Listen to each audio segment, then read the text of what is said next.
All right. So tonight, one, I had to copy everybody else with their fancy little white clipboards, but I didn't have any. I didn't have any white paint, so I used red.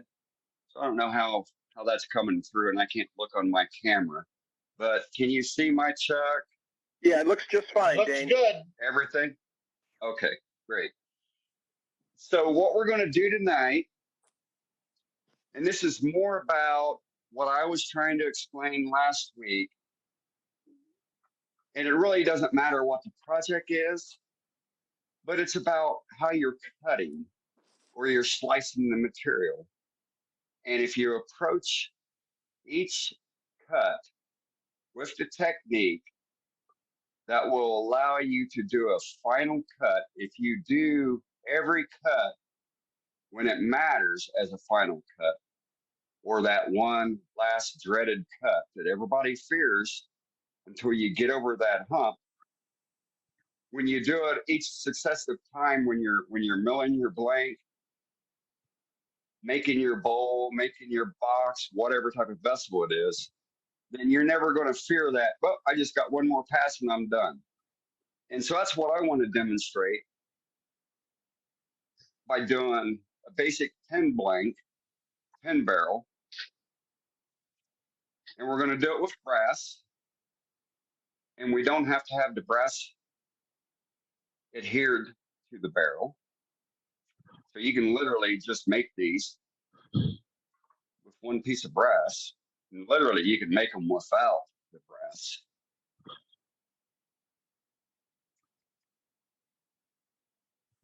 And of course, every now and then they stick. To include acrylics. And I'm also going to show how you don't need a barrel trimmer or a jig that you set up on top of your tailstock to go into a sanding disc to trim and flush your blank. And all you got to do is use your skew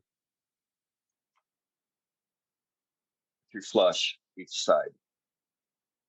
So we're going to try and demonstrate that tonight. Any questions? Sounds good to me. No questions. Great, great, great. All right, so we're going to start brass tacks at the very beginning with the exclusion of cutting and milling the blank. So I'm going to start off with a 3/4 inch blank.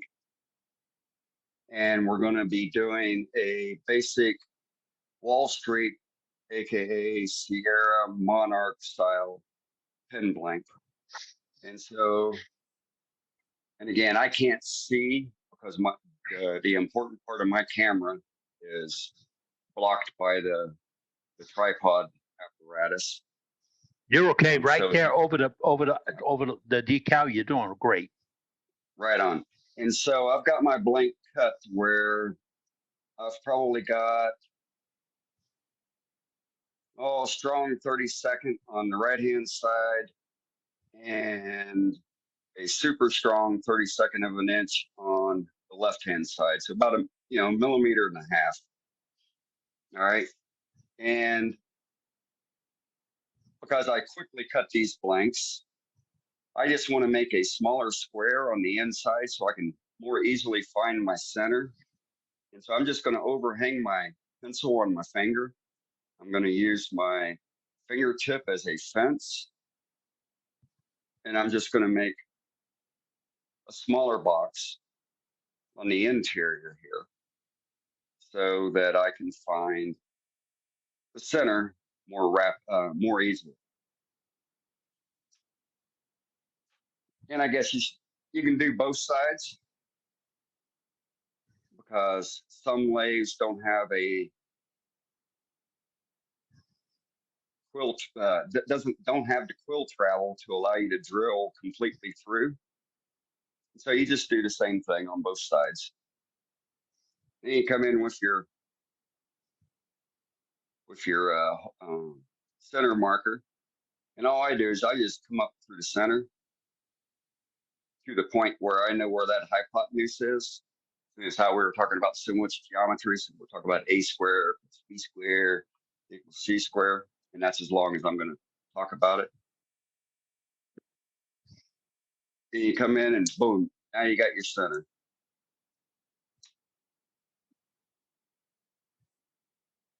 And then you do the same. Hold on a minute. I'm hearing a cat out front. Hold on. It might have got outside by accident. Hold on.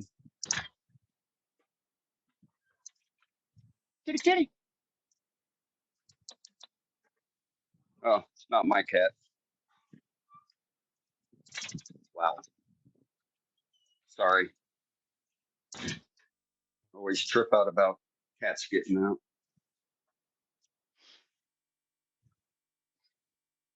And so we'll flip it over on the other side. Come in. And I got the center. And then we're going to be turning between centers. So I'm going to be drilling. I got to move this out of the way. And so what I do to make sure that I'm always finding my dead center for the blank is I align it and I pull back, on that little divot that I just made against my live center. Then I engage it about a half inch down into the chuck jaws, and then tighten them to hold that blank. And that'll make sure that you have your blank being held optimally. And so now you take your live center out, and we'll put the Jacob's chuck in. So typical Jacob's chuck, since we're doing a Wall Street. So this is a 2764 drill bit. And we're just going to bore straight through this. And so I'll advance the live center to just where it's barely touching. When I drill, I include air. The air helps clear the chips. More importantly, it keeps the drill bit nice and cool. I will be drilling at somewhere in the 300 RPM range. I find between 300 and 400 RPM to be the optimum range of drilling speeds. It prevents the heat transfer created during the drilling operation. The air prevents the heat even taking place, and being at that speed without the air, and if you're just going in and back out, clearing the chips and taking your time drilling the hole, especially on acrylics, that will prevent stress fractures, heat stress fractures being created in the acrylic blank. Does that make sense to everyone? Yes. Awesome. It's a smart move. No matter what you drill it on, put that air in because of the close tolerances of what you're working with. Absolutely. So that great idea. Absolutely. So I'm going to turn my air on, turn the lathe on. Now we're going to giddy up.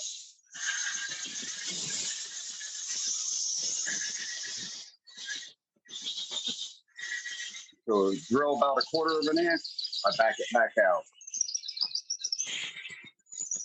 Yeah, I just keep repeating that process until I'm all the way through. Here with the chuck, it's open at the bottom, so you can see a shadow, so you'll know when your drill bit is coming through. But if you don't rely on that shadow, then you can always mark the drill bit to know that you're completely through. Not to mention the fact you can feel it when you bust through. So even on this Dane, drill bit, I've got Dane, a mark here. We have a request on the chat. Where did you get that air adapter? Amazon. So I can look up the link and post later. If Trey is on, I think Trey has the same one or one similar. I think Trey can do it as well. But if not, afterwards I'll post it. But it's very handy. It's small. You ain't got to press anything down. You know, you just twist it. For the air hose, you'll notice that it's articulating. And so I posted a link for that last week on the Facebook group page. This is a great hose. Cost, I want to say around $40, $45 American, but far better than the yellow ones that you have to fight, that are constantly trying to kink up on you and pull out of your hands. This one coils naturally, and yeah, just such a marked improvement compared to the other ones that are out there that are rather rigid. All right, so I'm done with the chuck.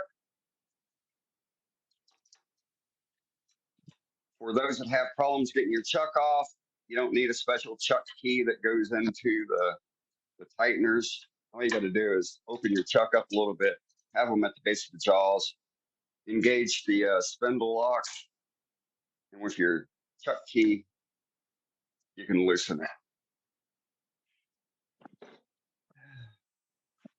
All right, so we got our blank drilled.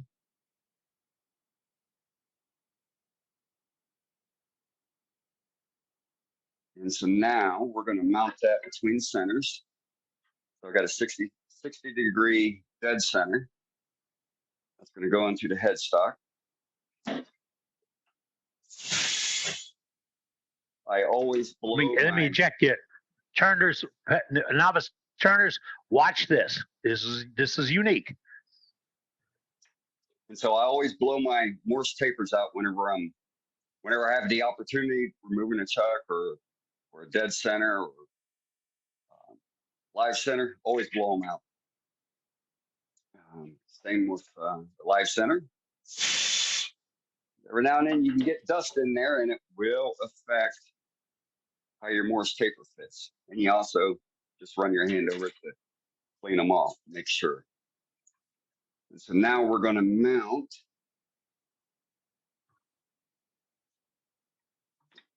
Need to put the brass in. So now we're going to take the blank that we just drilled. We're going to insert the brass.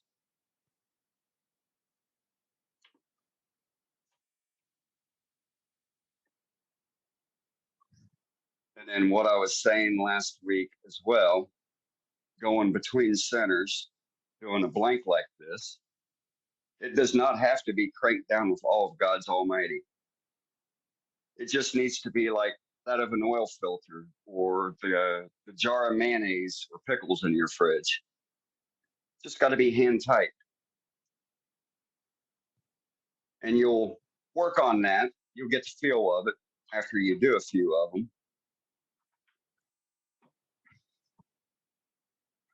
Where what that balance of tightness is.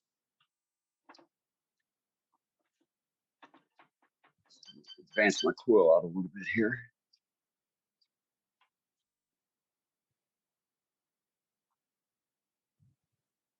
And you'll probably even hear or see me stop it while I'm turning it. But that's okay. As long as you're doing light cuts with a sharp tool, it will be fine.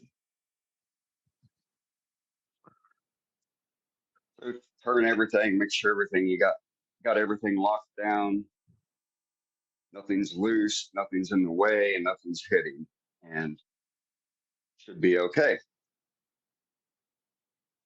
Dane? So, yeah. Can you hear me? Yes, I can. Just now you've locked everything down. Can you just pull that off again? Have you put a point drive into your drive head? Have I put a what?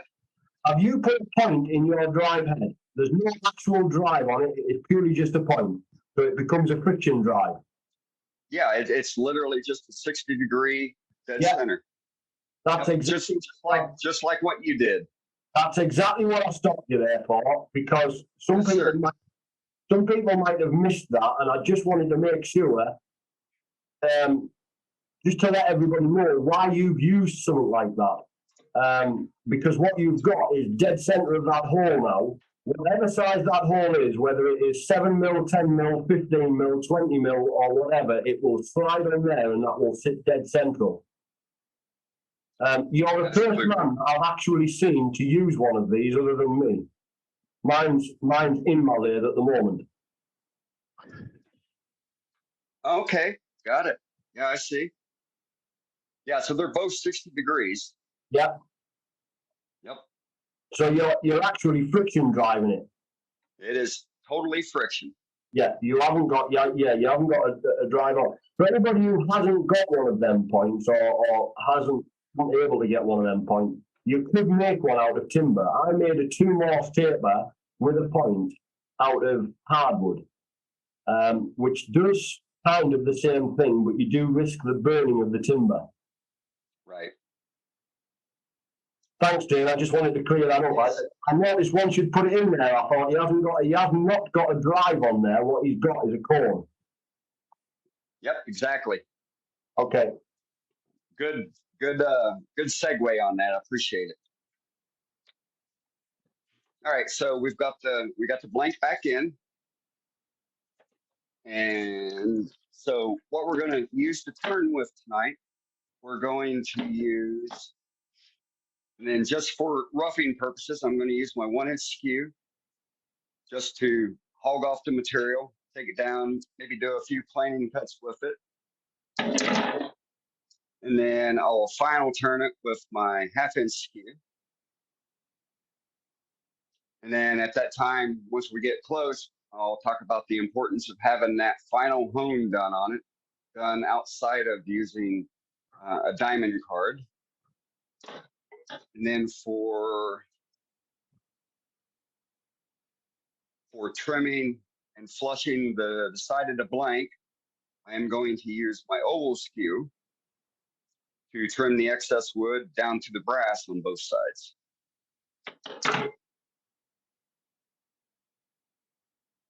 So at this point, any questions on tooling or how it's going to be turned?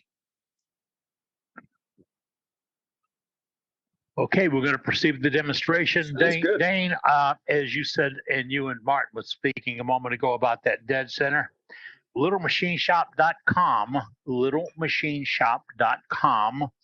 it is item number 1890. Start there when you're looking for one. Yes. All right. So another, similar, as most folks know, when turning a pen blank, speed is your friend. Turn as fast as you are comfortable with. Don't turn fast just because I'm turning fast, or Martin is, or Eddie, or Cade, or Dean. Turn at the speed you're comfortable with. But speed is your friend, especially when you're starting with a non-cylindrical piece of wood. So with that, now that I got my face hood on, can you hear me all right? We got you. Right on.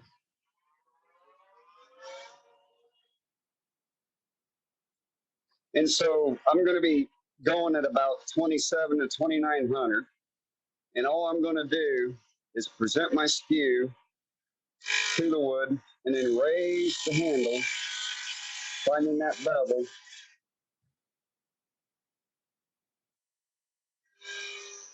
To remove the wood. And so again, I don't have a lot of pressure on here. So I'm going to be taking 1/8 inch bites as I'm coming in and roughing this off.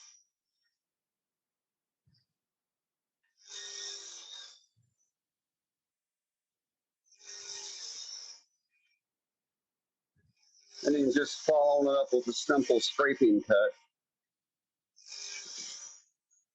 That is probably the most common cut for the majority of skew owners because they are scared of using the quality cuts. There's more use to a skew than just doing a scraping cut.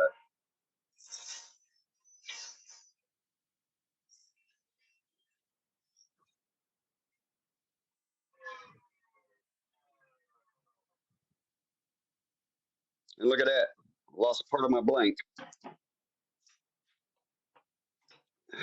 Only in demos. Only in demos. Well, it's part of the demo to show you how things happen. Exactly. And so I didn't lose my brass because it wasn't glued in. So we'll just chuck up another Now, piece. that's cheating. Isn't that cheating? And that's, well, it's part of the Air Force mantra, always be prepared. Always be prepared and get a good lie ready if it didn't work out. That's All right. right. Be prepared as Boy Scout. Yeah, okay. So we'll do it again here. Well, Air Force dresses like Cub Scouts, so it's about the same thing. Now you might have to save that one, Tim, because I can't hear you.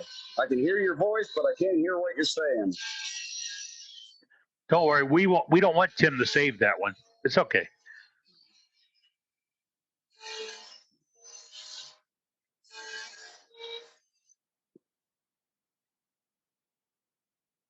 Let's do a nice planing cut.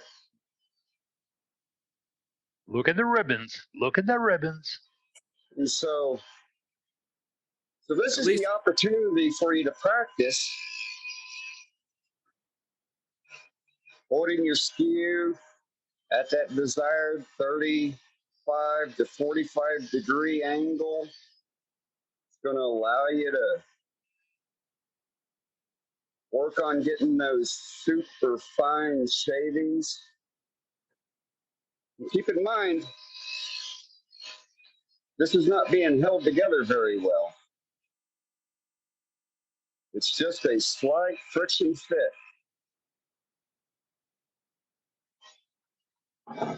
And then, let's think about this. So let's say you're working and you have a preference to cut on one side. Maybe you're left-handed and you want to cut everything this way. Or you're right-handed and you want to cut everything, each end of the barrel in one particular direction. Well, when you're turning between centers, that's all you got to do to switch it around, to put it in that direction that you're far more comfortable with. Does that make sense? Yep. All right. So let me just clean that up.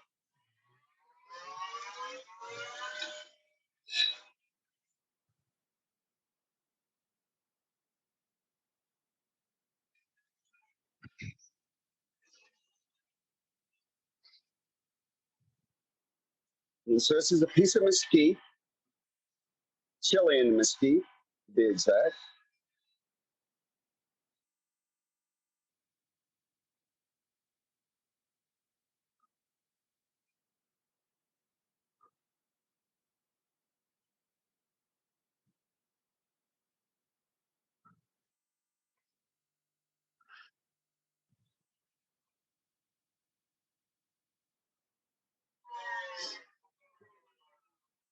And ultimately, your goal while you're turning, as you're going through the journey, is you're wanting to get to where you don't have to break out those coarse grit sandpapers to get your finish to where it needs to be at. So that right there is, I'm going to try and zoom in a little bit. Rotate.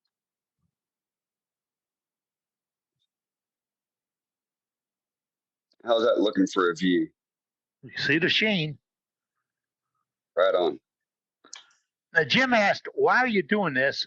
Why, all right. What is the reason the tube isn't glued in and the ends aren't dressed off? Question. Because we're going to dress the ends off, and to show that you don't need the pin tube to be able to drill a pin blank. So in the pin group forum, All right. and this, well, one, this came about, from discussion last week. I forget who brought it up at the beginning of the meeting, talking about doing pins and what to do when you don't have brass. I can't remember the exact thing on it was, but I mentioned this is how I did mine, and somebody said, "Oh, you can't do it like that." And then there was some discussion. That's via why chat, that's why we do this, private folks. chat. Sharing information. And- That's why we do this. And I asked at the end, like I'm demoing next week, what would you guys like to see? And everybody, there was a lot of action that said, "Yeah, I'd like to see you try and do that." Yeah, okay. Like I said, I've just showed a few that I have sitting in reserve that already been made, and that's how I make them. I don't have a barrel trimmer. I use the skew to trim them.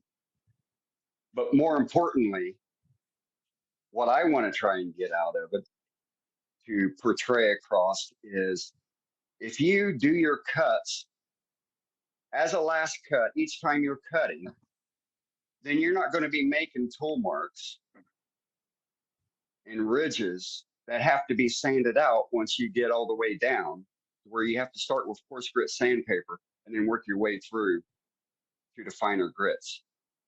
And a pin blank is a classic example where some of that takes place. Secondly, about turning between centers as opposed to using bushings, and whichever mechanism you're using, whether it's a mandrel or the TBC mandrels that take bushings, to show that the hardware that you buy for your pin kits, the majority of the time they are of a different diameter, a different dimension than what your bushings are, even if it's a brand new bushing, before you've even put it on the lathe and accidentally touched it with sandpaper in your finishing process. And so when I first started turning pins years ago, I would always have that problem where the blank never married up to the hardware properly. And then once I started putting calipers on it, that's when I found out, oh, it's because the hardware is not the same diameter as what the bushing is. Well, it's close, but it's not close enough. And then also with the force, when you're using a mandrel and you got your 2 pin blanks on there, or even 1 pin blank on there, you got another apparatus that is going to experience flex as you're milling your blank and cutting it. And doing it between centers, it takes any of that flex away, and it prevents you from having any inaccuracies on the side of the barrel blank. To include those that use the mandrel saver with a mandrel, you're going to have some degree of flex in there when you're cutting. So that's where we're at on that. Any questions?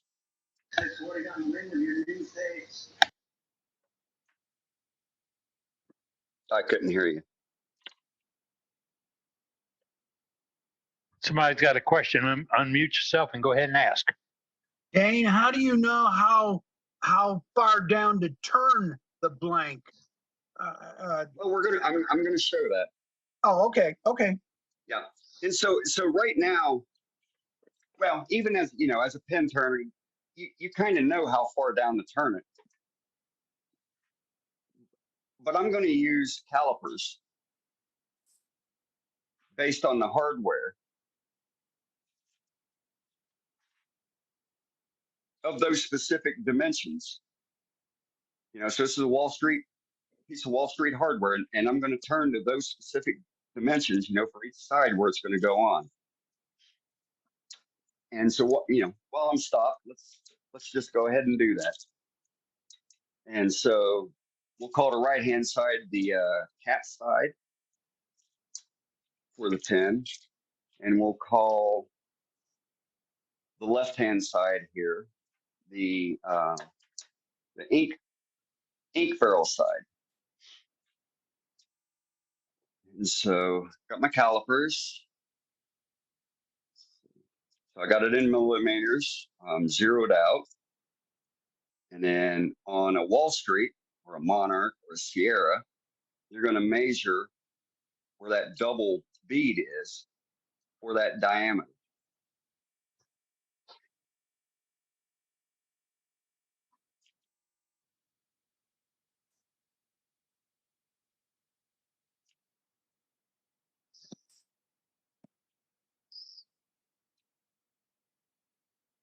And we're at 12.91. Call it 12.9 millimeters.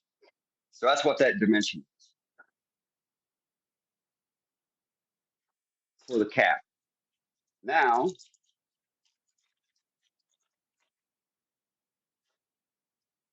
let's take a look at the nib side. And you're going to measure where that union is going to be between the blank sliding on and the metal part of that cap. And they're supposed to be the same dimension, especially if you're just looking at the bushing, because the bushing comes, a set of two, and they're both the same dimensions, supposedly. And that dimension is 11.97.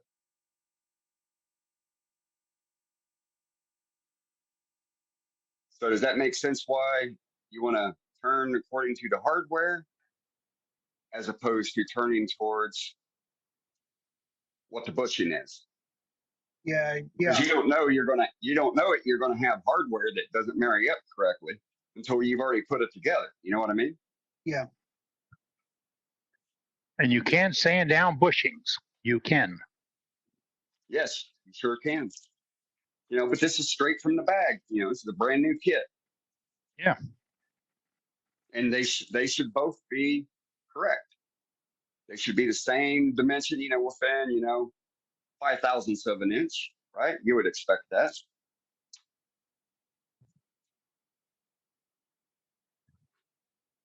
And so we're going to go back, and if I was to do a pin, I would use CA. And so I want to be somewhere between, 12.86 and the 12.9. And so that's what I'm going to shoot for here on the cat side. And then the 11.8 to 12 here for this side, I've already got my caliper set to include that buildup that I'm going to use when I finish a pin, because I make them with CA. All right. So does that make sense? Sound like a plan? Sounds like a plan to me.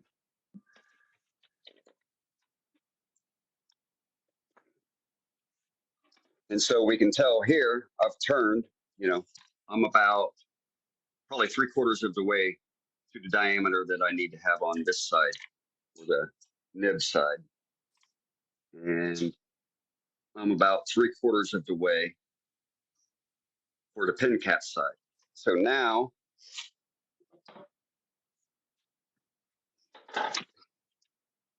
and because I've forgotten through all the talking, I am going to pull this barrel out, and then I'm going to look and see how much wood do I need to remove before I hit that brass on each side. And you could, if you wanted. You're out of camera. And you could, if you wanted, push the brass all the way down on one side and remove the wood or the material from one side. But what will happen is you'll remove too much, and then the blank would come off center because there's nothing holding it together between, the friction fit has lost. And so you want to do a little at a time on each side. And this may seem like a lot of steps, but when you're actually doing it, it runs really smooth. And then the way I look at it, good things come out of patience and practice. Okay.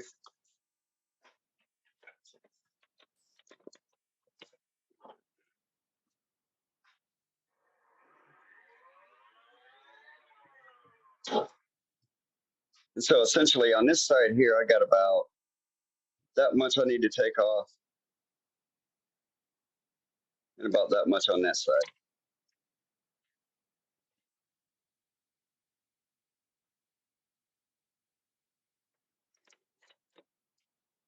And so that's what we're going to shoot for. Take your time,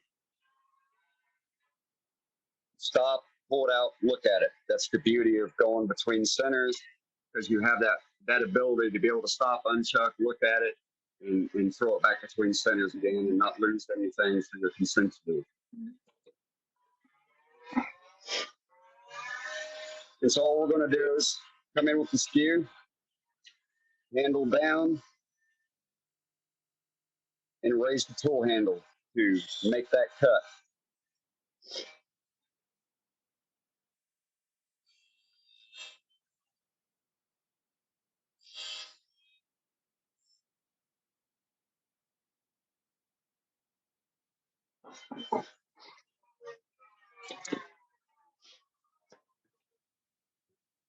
So let's see how we did.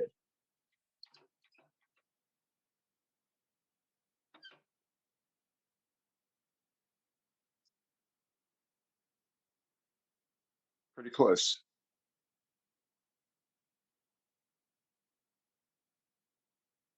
Flip it around.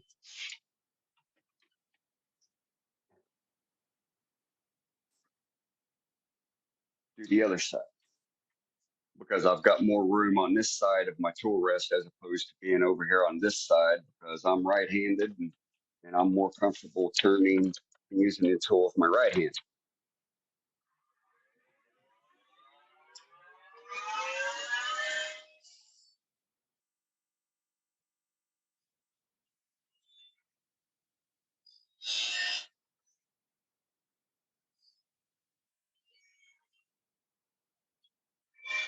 And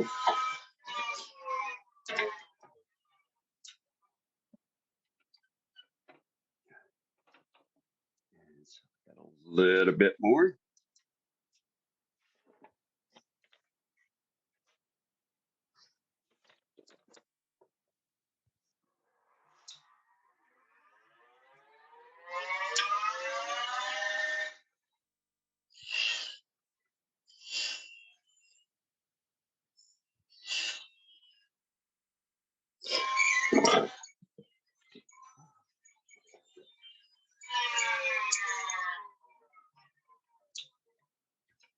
So I'm sure you saw how it stopped spinning.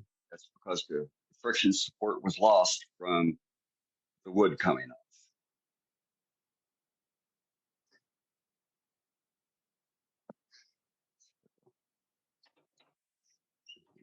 Just a hair more.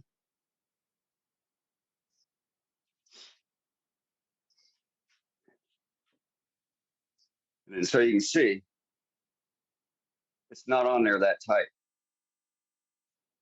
It's hand tight.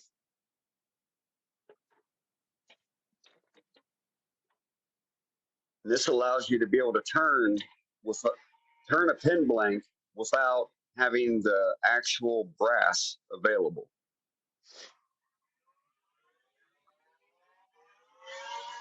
It will also allow you to work on the finesse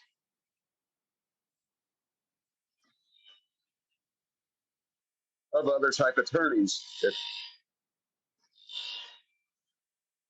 whether it's your finials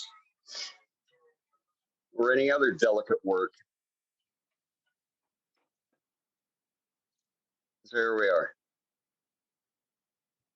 So now I'm just going to continue on. Now we're going to take it to final dimension.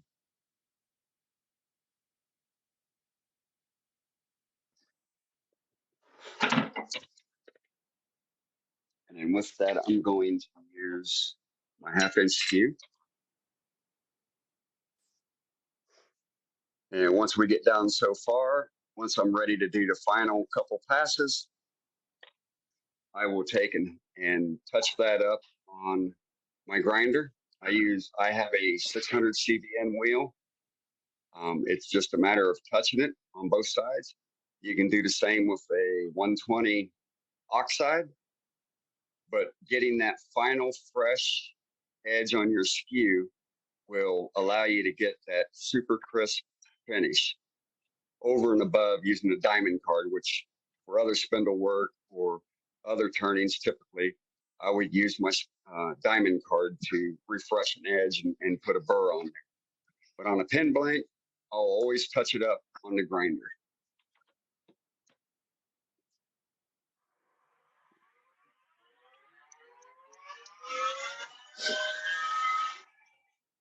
We come in, find the bevel, and work on doing that final cut each time. And then do keep in mind, anytime you're demoing, I think somebody said it earlier, when you demo, stuff always goes wrong.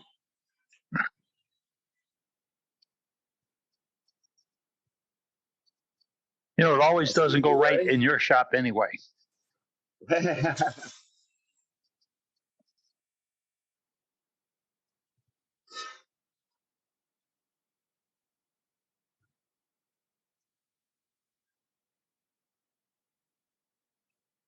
Oh, if you look up that phrase in a wood turning book, you'll see my picture right next to it.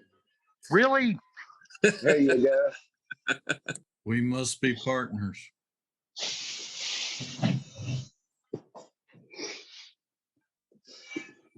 Gotta ask, are either one of you guys professional? It's what you Let's take what a do you look. consider professional? And so as you can see, I am getting fine Love those shavings. wispy shavings off.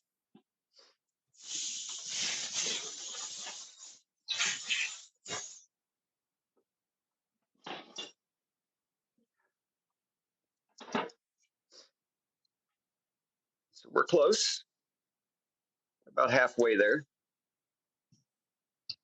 It's a marathon, and we're about halfway there. Not a race.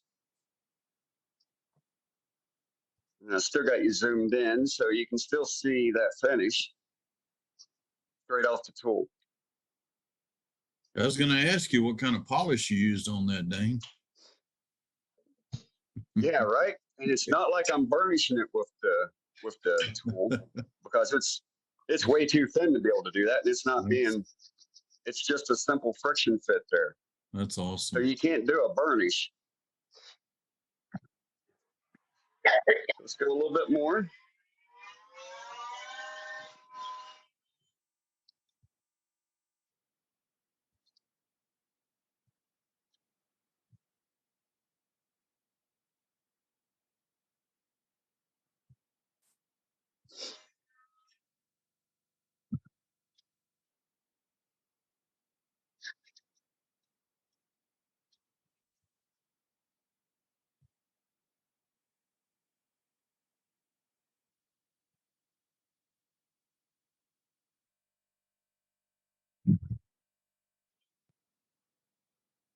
And so with each pass, you want to try and do, you act like that's your final cut.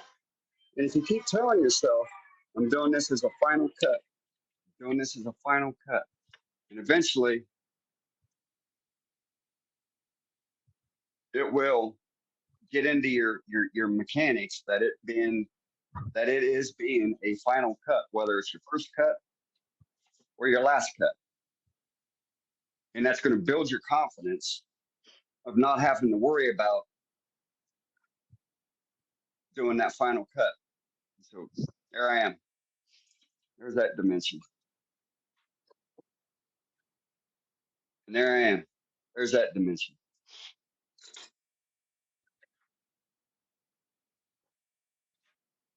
And I got to ask, did I use sandpaper? Let's put some oil I on didn't it. see it. How'd you do that? No sandpaper? How'd you do that? There's a little bit of linseed oil.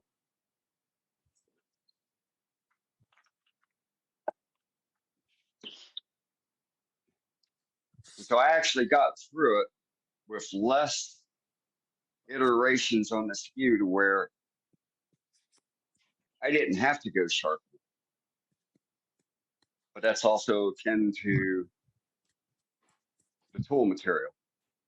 Looks beautiful. But normally what I would do, I would have sharpened, like I was saying earlier, before I did my final pass. But I knew I only had a couple more to go, and I knew the tool would leave that surface that I'm looking for. So I'm just going to burn this in. A little bit of tissue paper. Nope, might have to turn it, put a little torque on there. You saw how quickly that stopped when I put the tissue paper on it.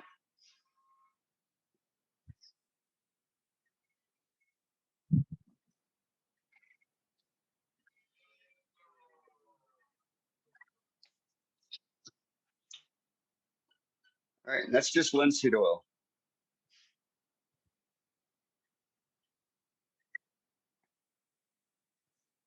Sorry. Can you see? Am I holding it right?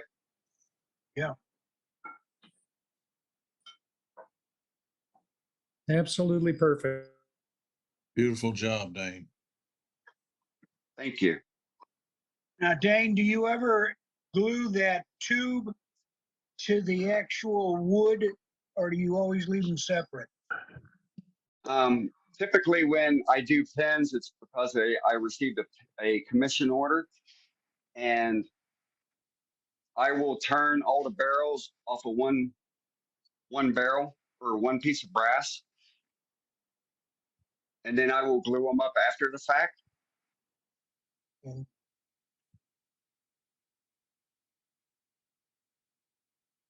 And then for the brass, I will always, I'll throw them on between centers, and then take a piece of 80 grit, or take a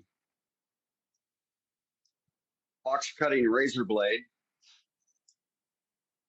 My preferred way is taking a box cutting razor blade, and you put that on, and that will score. Turn it on, pull your razor blade across, and that will score inside the brass and give a surface for the adhesion, whether you're using CA or resin, a place for it to adhere to between that and the blank, instead of it all being the same, basically the same inside diameter as the outside diameter of the brass, and the majority of your resin or your adhesion material just pushing out the end of the blank.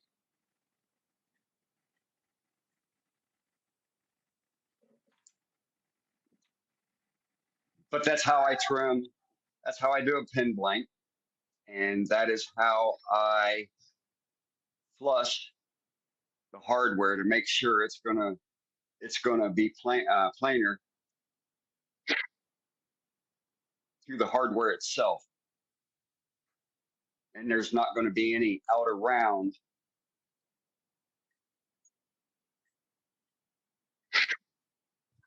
I can't see, so there's not going to be any outer round. There's not going to be any outer round to what you just turned at all, because you've done it between centers.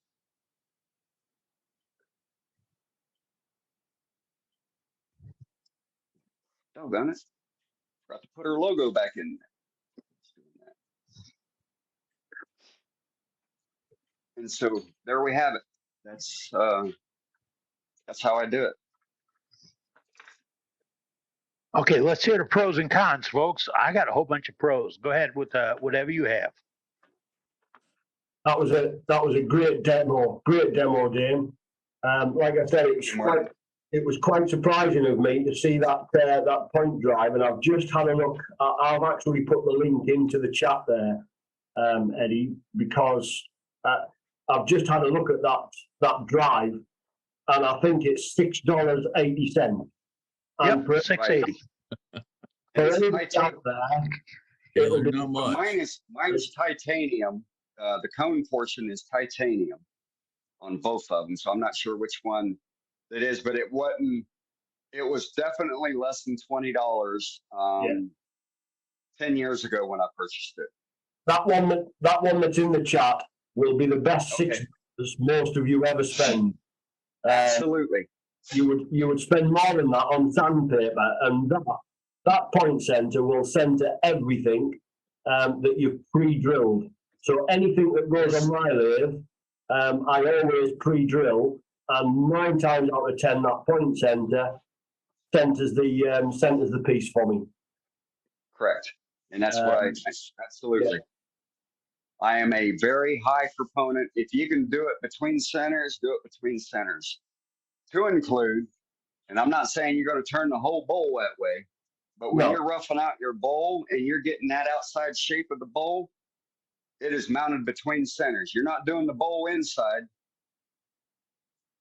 But when you've got a bowl blank on there and you're exposing material, and next thing you know, you see some really cool feathering over here or some gnarliness over here, all you got to do is loosen that up a little bit, reposition the blank, and you can turn to allow that feature to be in your bowl or your box, instead of it being turned out and going on the floor, as opposed to being locked in with a faceplate or doing a tenon and a chuck and going at it.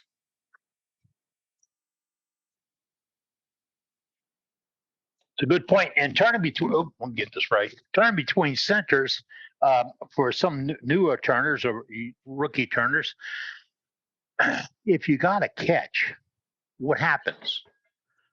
More The wood forgiving, stops and the Yes. lathe keeps going. Right. If you had that between on a mandrel, solid locked, like some of the commercials tell you, but solid locked mandrel, and you get a catch, you blow the piece up or you get hurt. So this is the gentlest way to turn. And when you're doing this, you'll learn better tool use because you learn chowing it. It's like plowing a field or raking a field. You don't want to plow it. You want to smooth it out. So this will work. What is a bad analogy, huh? It allows you to work on your tool control and your presentation. If When you're that's what I'm blowing saying. it on a little bitty blank, if you're blowing it up and having failures, well, it's not the lathe and it's not the tool. It is, well, sometimes it's blank, as I experienced earlier. However, I do know that there was a possibility of failure on there because there was a little crack, but I wanted to keep this little bitty knot that was in there.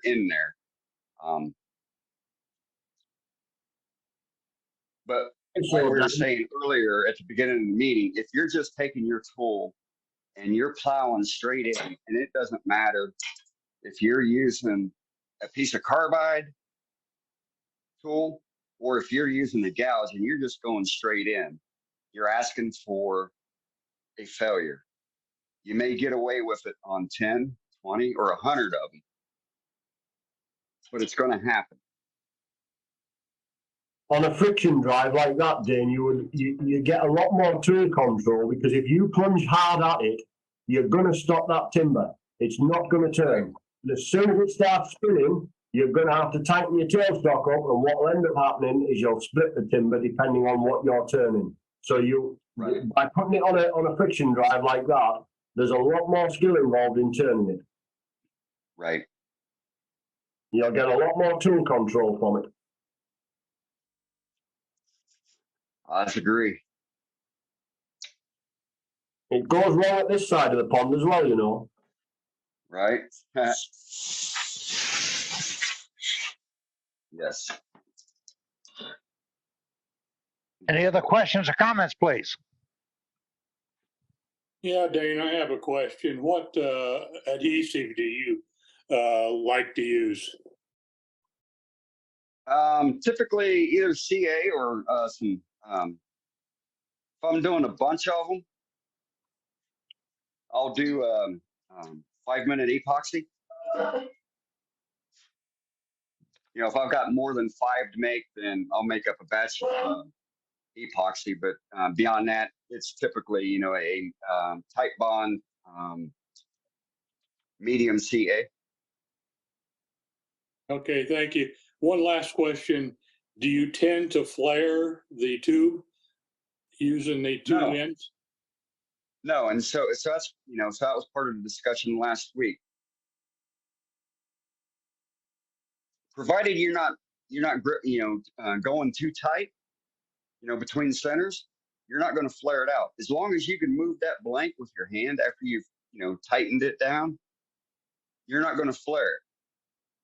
Because initially it's the centers are going to be going against the wood because it's, you know, you got a 1/16 of an inch or less wood material that's going to be taking that support. But if you go too tight, obviously you're going to bust the wood out. It's going to split.